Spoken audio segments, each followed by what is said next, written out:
본문 마가복음 5장 1절부터 17절에 나와 있는 이 거라사 지방의 가다라 지방의 귀신 들린 자의 이야기를 하기 전에 먼저 마가복음 4장 35절부터 나와 있는 그 호수에서 갈릴리 호수에서 만났던 유라굴라 광풍의 이야기를 먼저 해야 될 것입니다.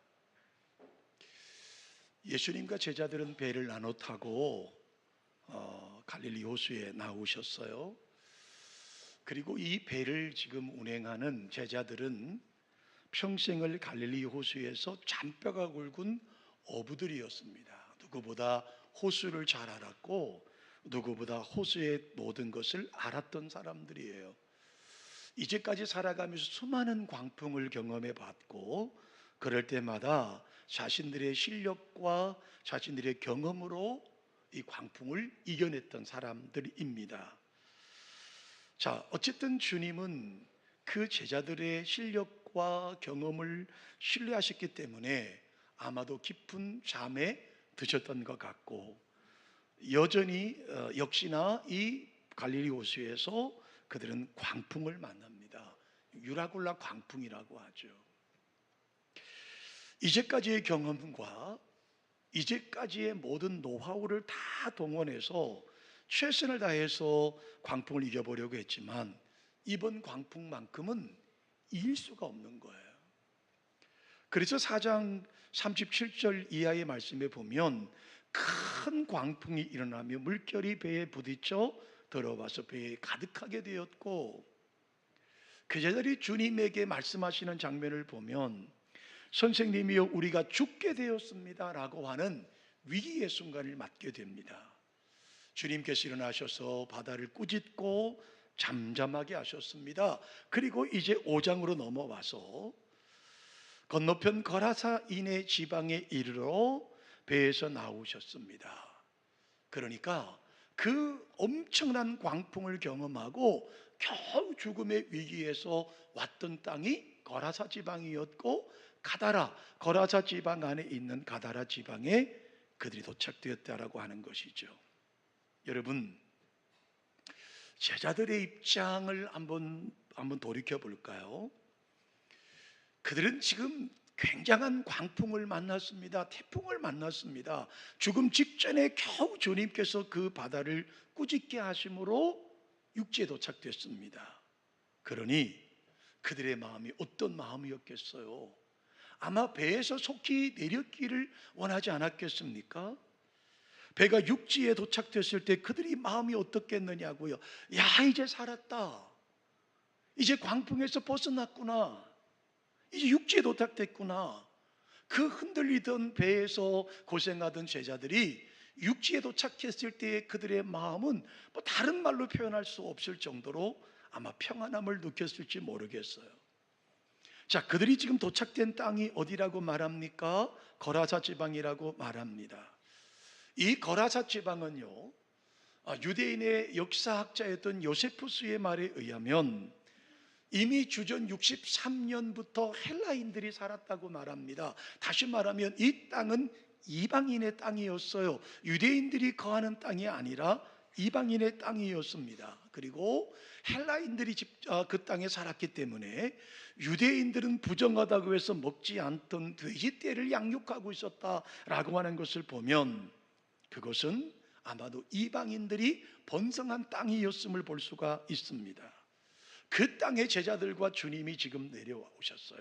배에서 내리셨습니다. 그렇게 흔들리던 배, 광풍에서 고생하던 그 제자들이 육지에 발을 내디는 순간 얼마나 평안함을 느꼈는지 몰라요. 이제 고생이 끝났구나. 그런데 웬걸이요? 오늘 본문의 말씀에 보니까 새로운 위협이 그들을 기다리고 있습니다. 배에서 나오심에 곧 더러운 귀신 들린 사람이 무덤 사이에서 나왔다고 말씀하지 않습니까?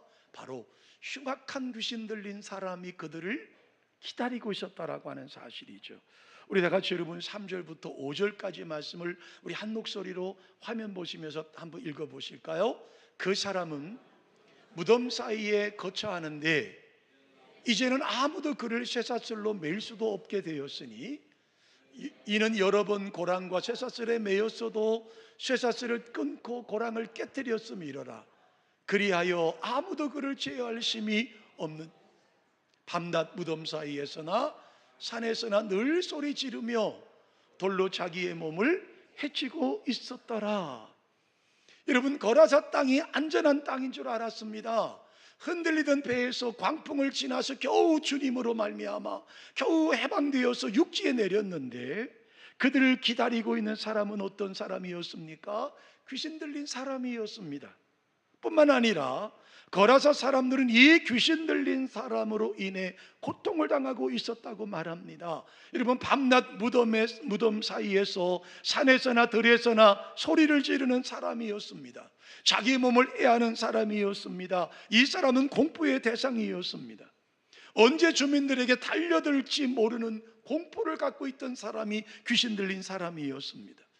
여러분, 주민들도 나름대로 고민을 해봤겠죠. 많은 시민의 사람들이 그를 체포했습니다. 그를 달려들어서 그의 몸을 결박했습니다. 그리고 쇠사슬로 몸을 묶었습니다. 손에 발에 쇠고랑을 차놓았습니다. 그런데요, 쇠사슬로도 그의 몸을 결박하지 못했어요. 여러분, 쇠고랑으로 그를 채우지 못했습니다. 아무 소용이 없었어요. 나름대로 최선의 노력을 다했지만 이 귀신 들린 사람 하나를 물리칠 수가 없었어요. 귀신 들린 사람은 힘이 얼마나 강했는지요, 쇠사슬을 끊었고요, 쇠고랑을 깨뜨렸다고 말합니다. 아무도 그를 제어할 수가 없었어요. 이제는 누구도 나서서 이 사람을 제어할 수 있는 마을 사람이 없었어요. 공포의 대상이었습니다. 더 이상 그가 머무는 곳에 몸을 가까이 가지 않는 것이 그들의 최선의 선책이었습니다. 그가 머무는 무덤가에, 그가 머무는 곳에는 근처에 가지도 않았습니다. 주민들의 공포의 대상이었던 이 사람은 거라사 지방에서 아무도 그를 건드릴 수 있는 사람이 되지 못했어요. 그 귀신 들린 자가 또 다른 공포의 대상이 되었다라고 하는 거예요. 감당할 수 없을 정도로 강한 군대 귀신, 들린 귀신의 사람, 이 귀신 들린 사람, 거라지방에 아무도 그를 통제할 수 없는 이 어렵고 힘든 공포의 사람이 바로 광풍을 만나 죽음의 위기에서 건진받은 제자들 앞에 섰던 어마어마한 새로운 위협이 그들 앞에 서 있더라고 하는 거예요. 죽음의 위기 속에 건진받았던 제자들, 겨우 육지에 도착되면서 이제 죽음의 공포에서 벗어났는데 그들 앞에는 또 다른 어마어마한 어려움이 그를 기다리고 있더라고 하는 겁니다. 이것도 여러분 서서히 다가온 위협이 아니었어요. 여러분 2절의 말씀을 다 같이 한번 보실까요? 한 목소리를 읽습니다. 배에서 나오심에 곧 더러운 귀신 들린 사람이 무덤 사이에서 나와 예수를 만나니라. 여기 곧이라는 말을 보십시오. 배에서 나오심에 곧 더러운 귀신 들린 사람이라고 말합니다. 여러분, 곧이라는 말의 헬라어로 말하면 유디스라고 하는 말이에요. 이 말은요, 즉시로 숨 쉴 틈도 없이라는 말이에요. 갑작스럽게 다가왔다라고 하는 말이에요. 그러니까 여러분, 배에서 어마어마한 고통을 당했던 제자들 앞에 겨우 육지에 발을 디디며 이제 살았다, 이제 안심이다라고 말하는 그 순간에 더 큰, 더 위험한 즉시로 그에게 다가왔다라고 하는 거예요. 여러분, 이것이 오늘 우리의 인생의 모습이 아닙니까? 한 가지의 고통에서 간신히 벗어나면, 좀 살만하면 좀 살만해야 될 텐데 또 다른 고통이, 아니 이전에 경험하지 못했던 더 큰 고통이 우리에게 엄습해오지 않던가요? 여러분, 성경의 인물을 요셉을 떠올려 봅니다. 요셉은 형들의 손에 의해서 애굽으로 팔려갔습니다. 보디발 장군의 집에 모습으로 팔려갔어요. 얼마나 여러분 기가 찹니까? 형님들에 의해서 팔렸고요. 매일매일 형님들에 대한 증오심과 서러움과 외로움에 어린 요셉은 밤마다 눈물로 밤을 새우지 않았겠어요? 그러다가 마음을 고쳐 먹습니다. 하나님의 은혜로 그는 잘 적응했고 나중에는 보디발 장군의 집 살림 전체를 맡는 집사가 되었습니다. 비록 내가 노예였지만 이제 그런 대로 살아갈 만했습니다. 주인에게 잘 보이기만 하면 언젠가는 내가 자유인이 될 수 있다라고 하는 소망도 생겼습니다. 그런데 여러분, 그의 인생이 어떻게 되나요? 자유를 얻기는커녕 그를 찾아온 것은요, 너무나 억울하게도 강간 미수범이라고 하는 어마어마한 그 고난이 그를 찾아옵니다. 자유는커녕 또다시 감옥에 갇히는 신세가 되고 말지 않습니까? 여러분, 이게 인생 아닐까요? 우리 중에도 그러한 분들이 많을 거예요. 아니, 저에게도 그런 일이 많아요. 여러분, 가난을 이겼더니요, 자식이 속을 썩이고요, 겨우 자식에게 진심을 다하여 설득하여서 자식에게 하나님 이제 공부를 시켜놓았더니요, 이제는 내 몸에 병이 찾아오고요, 좀 살만하니까 또 다른 어려움들이 끊임없이 찾아오지 않던가요? 좀 살만하니까, 이젠 좀 이겨낼만 하니까, 이제 좀 할만하니까 또 다른 어려움들이 우리를 찾아오고 있지 않나요? 그러니 여러분, 우리의 인생의 장래를 장담할 수 있는 사람이 여러분 누가 있습니까? 여러분, 이런 위기가 우리에게 몰려올 때 우리는 어떻게 하면 좋을까요? 어떻게 하면 좋을까요? 겨우 풍랑해서, 겨우 죽음의 위기 속에서 예수님을 만나서 겨우 치료받고 육지에 도착됐는데요, 육지에도 편안함이 없습니다. 귀신 들린 강한 거라세 지방의 가장 무서운 귀신 들린 사람이 제자들을 향하여 나오는 모습을 보면서 어떻게 해야 되나요, 여러분? 그 대답은 단 하나뿐입니다. 그것은 예수님과 함께하는 생활일 수밖에 없었습니다. 여러분, 풍랑을 만났을 때 해결하신 분도 주님이셨어요. 오늘 귀신 들린 사람이 다가왔을 때 그 귀신을 치료하신 분도 주님이셨다고요. 예수님께서는 그 사람 안에 들어가 그를 장악하고 있는 귀신들 쫓아내신 분도 주님이셨어요. 그 속에 있는 귀신들은 여러분 군대 귀신이라고 말아요. 헬라어 사전에 보면 레기온이라고 하는 어마어마한 군대 귀신이 그 속에 있었다고 말합니다. 예수님께서는 그 귀신 들린 사람에게, 귀신들에게 명령하여 그 귀신들에게 나오게 했고, 얼마나 강했던지 여러분, 2,000마리나 되는 돼지떼에 들어가며 그 돼지떼가 바다에 들어가 몰살당했다고 성경은 말하지 않습니까? 사랑하는 성도 여러분, 우리 인생에도 수많은 시험들이 우리를 찾아옵니다. 여러분에게도 저에게도 수많은 시험이 여러분이 있습니다. 제자들은 여러분 바다의 광풍 속에서도 속수무책이었습니다. 우리가 평생을 살았고 우리가 이 광풍을 수도 없이 보았지만 그들이 해결할 수 있는 힘이 없었어요. 여러분, 심지어 귀신 들린 사람 앞에서도 그들이 할 수 있는 것은 아무것도 없었다고요. 그들의 힘으로 할 수 있는 것은 단 하나도 없었어요. 바다의 광풍에서 그들을 건지신 분도 주님이셨고, 군대 귀신 들린 그 사람의 위협 속에서 그들을 건지신 분도 주님이셨어요. 주님은 바다 위에서도 구원자이셨지만 거라사 귀신 들린 사람 앞에 육지에서도 구원자의 역할을 하신 분은 주님이셨어요. 이 제자들이 배운 사실이 무엇일까요?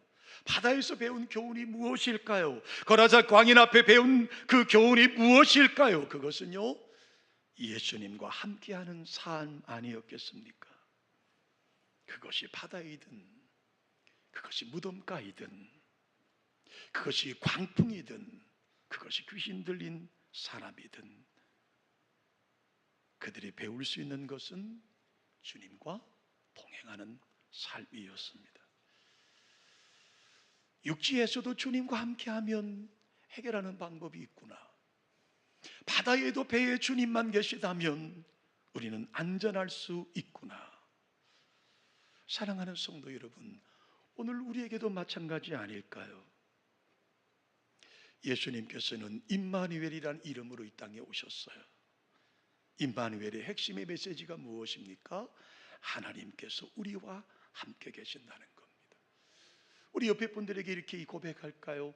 하나님이 당신과 함께 하십니다. 아멘. 우리 가슴에 손을 얹고 고백합니다. 하나님이 우리와 함께 하십니다. 아멘이시죠? 여러분, 바다에서도 구원자는 주님이셨다고요. 여러분, 육지에 그 귀신 들린 사람 앞에서도 구원자는 오직 주님이셨다고요. 여러분, 마가복음 5장 1절부터 6절까지는 귀신 들린 사람에 관한 이야기를 하고 있습니다. 그를 제어할 수 있는 사람은 아무도 없었어요. 그는 여러분 무덤가에 거닐면서 옷을 벗고 자기의 몸을 애하는 사람이었습니다. 아마도 제자들 앞에 나타났던 그 광인, 귀신 들린 사람의 모습을 상상해 보십시오. 머리부터 발끝까지 이상한 곳이 있었을까요? 온몸에 핏물이 흘렀을 것이고 진물이 흘렀을 것이고 상처 투성이었을 것이에요. 거라세 제방에 아무도 그와 상대하지 않으니 여러분, 이 사람의 모습이 어떠했겠느냐고요. 얼마나 무서웠을까요? 여러분, 귀신 들려서 쇠사슬도 끊어버릴 수 있는, 쇠고랑도 깨뜨릴 수 있는 이 귀신 들린 사람이 여러분 얼마나 무서웠을까요? 그런데요, 오늘 본문 7절부터 말씀해 보시면 이 문제를 해결하시는 장면이 나와요. 우리 다 같이 우리 본문 화면 보시면서 6절부터 우리 함께 말씀을 읽어보실까요? 그가 멀리서 예수를 보고 달려와 절하며 큰 소리로 부르짖어 이르되 지극히 높으신 하나님의 아들 예수여, 나와 당신이 무슨 상관이 있나이까? 오나건대 하나님 앞에 맹세하고 나를 괴롭게 하지 마옵소서 하니. 8절입니다.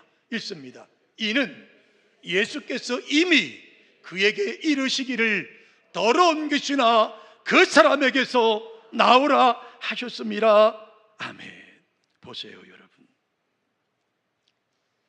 이 귀신 들린 사람이 예수님께 나와 절을 합니다. 그리고 말합니다. 지극히 높으신 하나님의 아들 예수여, 나와 당신이 무슨 상관이 있나이까? 원하건대 나를 내버려 두십시오. 네, 여러분 8절의 말씀해 보시면 이렇게 말합니다. 이 귀신이 예수님께 나와 제자들 앞에서 이 말을 하는 이미 주님은 8절에 이는 예수께서 이미 그에게 말씀하신 거예요. 뭐라고요? 더러운 귀신아 그 사람에게서 나오라고 말씀하신 거예요. 이 말씀을 통해서 우리에게 주시는 은혜가 뭐예요? 여러분, 하나님은요 우리의 사정을 너무너무 잘 아시는 분이시라는 거예요. 저는 처음 나사렛 대학교라고 하는 학교에 신학과에 입학을 했습니다. 신학교를 처음 가면 일주일 동안 먼저 부흥회를 하고 학기를 시작합니다. 제가 이제 갔던 학교에 제가 대학교 1학년 때 첫 집회를 오셨던 목사님이 미국에 가서 부흥회를 많이 하시던 목사님이셨어요. 그런데 주제가 뭔지 아세요? 하나님은 다 아십니다. 하나님은 다 아십니다. 그러시면서 그분께서 우리 신학생들에게 왜 이 주제를 정하셨는지를 이렇게 말씀하셨어요. 본인이 미국에 집회를 가셨습니다. 부흥회를 인도하라고 하셨는데 첫날 저녁에 목사님과 사모님께서 접대를 하시는 시간을 가졌다는 거예요. 목사님하고 식탁에 앉아서 이런저런 이야기를 나누시는데 사모님께서 그 강사 목사님을 위해서 열심으로 맛있는 음식을 준비하시면서 이런 말씀을 하시더라는 거예요. 강사 목사님, 우리가 미국에 건너와서 개척할 때 이야기는요 하나님도 모르실 거예요. 우리가 얼마나 개척하는 데 힘들었는지 하나님도 모르실 거예요. 아마 사모님은 그 강사 목사님에게 같은 목회자로서 우리가 그 교회를 개척하며 힘들었던 이야기를 우회적으로 말씀하셨을 텐데 강사 목사님 머리가 띵 하더라는 거예요. 저희들에게 뭐라고 말씀한 줄 아세요? 하나님이 모르는 고생을 왜 하냐? 그러시면서 저에게 수도 없이 따라하라고 하셨던 말씀이 하나님은 다 아십니다. 하나님은 다 아십니다. 하나님에게는 해답이 있습니다. 평생을 갈릴리 호수에서 고기를 잡으며 바다에 살았던 그들은 자신들의 지식과 경험과 노하우를 동원했지만 광풍을 이겨낼 수 없었습니다. 그러나 이미 주님에게는 해답이 있었습니다. 주님은 그 광풍을 꾸짖으셨고 잠잠하게 만드셨어요. 거라사의 어떤 사람도 이 귀신 들린 사람을 제어할 수 없어서 손을 대지 못하는 이 사람, 제자들에게도 두렵고 무섭고 해결할 수 없는 이 거라사 광인에게도 하나님에게는, 예수님에게는 답이 있었습니다.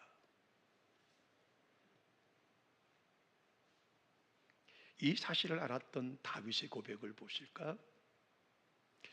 그는 골리앗을 향하여 나아가면서도 성경은 두려워하지 않았다고 했습니다.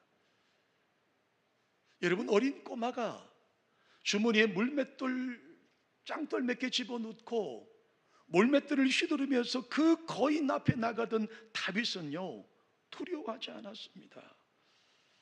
그 전쟁터에서 블레셋 군대와 이스라엘 군대 전체에서 이 사람을 이길 수 있는 사람은 아무도 없었습니다. 골리앗이 최강자였습니다.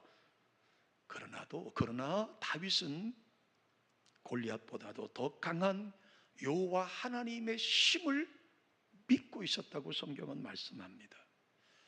여러분, 시편 27편 1절부터 6절, 좀 깁니다만 우리 한 절씩 큰 소리로 한번 이 본문을 읽어보실까요? 여호와는 나의 빛이요 나의 구원이시니 내가 누구를 두려워하리요. 여호와는 내 생명의 능력이시니 내가 누구를 무서워하리요. 악인들이 내 살을 먹으려고 내게로 왔으나 나의 대적들, 나의 원수들인 그들은 실족하여 넘어졌도다. 군대가 나를 대적하여 진칠지라도 내 마음이 두렵지 아니하며 전쟁이 일어나 나를 치려할지라도 나는 여전히 태어나리로다. 내가 여호와께 바라는 한 가지 일, 그것을 구하리니 곧 내가 내 평생에 여호와의 집에 살면서 여호와의 아름다움을 바라보며 그의 성전에서 사모하는 그것이라. 여호와께서 환난 날에 나를 그의 조막 속에 비밀히 지키시고 그의 장막 은밀한 곳에 나를 숨기시며 높은 바위 위에 두시리로다. 이제 내 머리가 나를 둘러싼 내 원수 위에 들리리니 내가 그의 장막에서 즐거운 제사를 드리겠고 노래하며 여호와를 찬송하리로다. 아멘. 보세요, 여러분, 나는 두려워하지 않습니다. 내 앞에 큰 골리앗이 있다 할지라도 내 속에 계신 하나님이 더 크신 분이기에 두려워하지 않습니다. 여러분, 빌립보서를 보면요, 바울 사도도 이 사실을, 이 비밀을 터득하신 분이었어요. 그는 자유할 때도 주님을 의지하는 법을 배웠어요. 감옥에 있으면서도 주님을 의지하는 법을 배웠어요. 가난할 때도 주님을 의지하는 법을 배웠고요, 부유할 때도 주님을 의지하는 법을 배웠어요. 왜냐하면 그가 가난할 때도, 그가 지하 감옥에 있을 때도, 그가 배고플 때도, 부유할 때도 그는 주님과 동행하는 법을 배웠던 사람이에요. 그래서 그는 빌립보서 4장 11절로 13절에 이렇게 고백하는 겁니다. 그의 고백을 함께 고백해 볼까요? 내가 궁핍함으로 말하는 것이 아니니라. 어떠한 형편에서든지 나는 자족하기를 배웠노니 나는 비천에 처할 줄도 알고 풍부에 처할 줄도 알아. 모든 일곧 배부름과 배고픔과 풍부와 궁핍에도 처할 줄 아는 일체의 비결을 배웠노라. 내게 능력 주시는 자 안에서 내가 모든 것을 할 수 있느니라. 할렐루야. 여러분 보세요. 주님과 동행했더니 주님께서 해결해 주시더라고 하는 겁니다.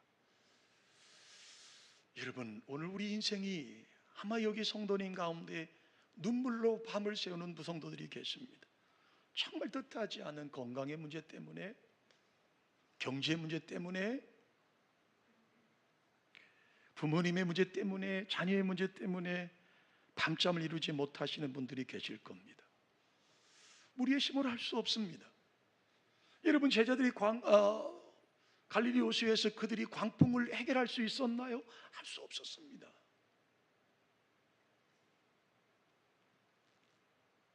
겨우 살아서 육지에 도착됐는데 거기 귀신 들린 사람, 가라제방에 아무도 그를 제어할 수 없던 그 사람을 제자들이 무슨 힘으로 이겨낼 수 있겠습니까? 그때 해야 될 일이 뭘까요? 여러분, 지금 우리가 해결할 수 없는 문제가 우리 앞에 있습니다. 경제의 문제가 있을 수 있고요, 때로는 건강의 문제가 있을 수 있고요, 때로는 우리의 부모의 문제일 수도 있고요, 우리의 자녀의 문제도 있을 수 있습니다. 그럼 우리가 해야 될 것이 뭘까요, 여러분? 결론부터 말씀드리면 주님 뒤로 숨는 거예요. 주님을 앞세우는 겁니다. 왜요? 그분에게 해답이 있기 때문입니다. 바다에서도 최선을 다한 노력을 해보았습니다. 왜요? 경험이 있잖아요. 노하우가 있잖아요. 우리의 삶의 터전이잖아요. 이전에 수도 없이 많이 경험해 봤잖아요. 해결하지 못했습니다.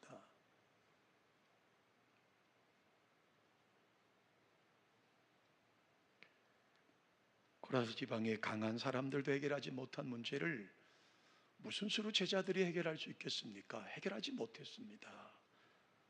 결국은 바다를 잠잠케 하신 분도 주님이셨고, 귀신 들린 거라사 광인을 물리친 것도 주님이셨습니다. 자, 우리 앞에 놓여 있는 수많은 난관들이 있습니다. 사랑하는 성도 여러분, 주님은 저와 여러분에게 말씀하시죠. 수고하고 무거운 짐진 자들아, 다 내게로 오라, 내가 너희를 쉬게 해주겠다고 약속하셨습니다. 그 주님에게 저의 문제를, 여러분의 문제를 내어놓으시기를 주님의 이름으로 축원합니다. 주님과 동행하는 삶만이, 주님에게 내려놓는 것만이 우리의 아픔을, 우리의 고민을, 우리의 고통을 해결하는 방법인 줄로 믿습니다. 그 주님께 나아가는 저와 여러분 되시기를 주님의 이름으로 축원합니다. 고마우신 하나님,